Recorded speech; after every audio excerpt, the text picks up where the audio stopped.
सोलापूर महापालिकेच्या 10 स्वीकृत नगरसेवक पदासाठी इच्छुक उमेदवारांना अर्ज दाखल करण्यासाठी बुधवारी 17 फेब्रुवारी रोजी दुपारी 1:30 पर्यंत मुदतवाढ देण्यात आली आहे।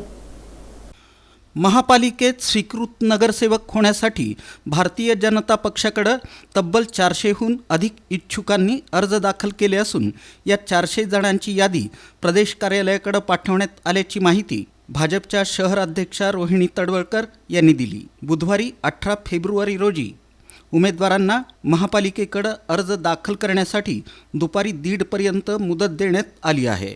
मात्र भाजपनं अद्याप त्यांच्या 9 उमेदवारांना अर्ज दाखल करण्याबाबत सूचना केलेली नाही। सोमवार किंवा मंगळवारपर्यंत संबंधितांना कळवण्यात येणार असल्याची माहिती पक्षस्तरावरून देण्यात आली। एकूण 10 स्वीकृत सदस्यांपैकी 9 जागा भाजपच्या तर 1 जागा MIMच्या वाट्याला येणार आहे।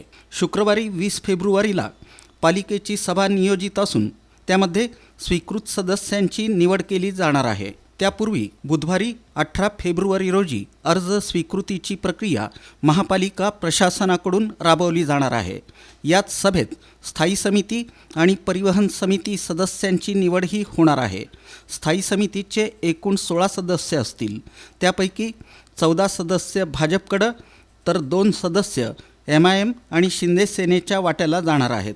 परिवहन समितीच्या 12 सदस्यांपैकी 11 जागा भाजपला तर 1 जागा इतर पक्षाला मिळण्याची शक्यता आहे।